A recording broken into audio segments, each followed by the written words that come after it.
মুল্লারে ধরে নিয়ে যাক। ওই ডোনাল্ড ট্রাম্পের জমিনে বাস করি না, আল্লাহর জমিনে বাস করি বেটা। হ্যাঁ, আপনি কি ডোনাল্ড ট্রাম্পের জমিনে বাস করেন? কত বড় পাওয়ার থাকলে মোল্লা হিবাতুল্লাহ কুঞ্জাদারে ধরে নিয়ে যা, লাইটে বাদ দেখায় ফেলবে বেটা। তালেবান একজন মোল্লারে ধরে নিয়ে যা পারলে, ভেনেজুয়েলার প্রেসিডেন্টকে ধরে নিয়ে যাওয়া। শুনেন, ইমানদারদের কাছে এই আমেরিকার তথাকথিত এলিট ফোর্স হলো বাচ্চা বাচ্চা।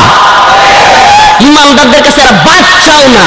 আমেরিকান এই তথাকথিত লাল কুত্তার বাহিনী মুসলিম উম্মার সিংহদের কাছে বাচ্চাও না, বাচ্চাও না।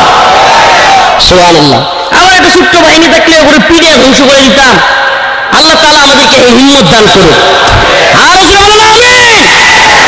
আমরা ডোনাল্ড ট্রাম্পের পৃথিবীতে বসবাস করি না। কার পৃথিবীতে বসবাস করি?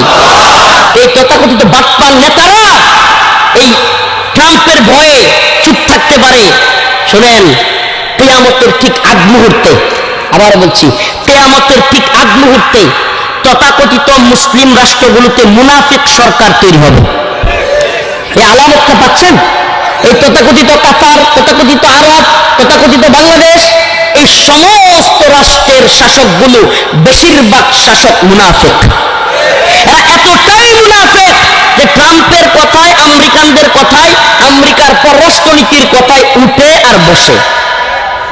তাহলে আমরাও কি মুসলমান ইমানদার আল্লাহর গোলামি করব নাকি ট্রাম্পের গোলামি করব? যারা বলেন ট্রাম্পের গোলামি করব। ও মুসলমান ইমানদার, এই ভূমিগুলোতে যারা গোলামির বিরুদ্ধে আওয়াজ তুলে তারা হয়তো কেউ শহীদ হয়, নয়তো কেউ বন্দী হয়। আমরা শহীদ হইতে পারি, বন্দী হইতে পারি, কিন্তু গোলামি করব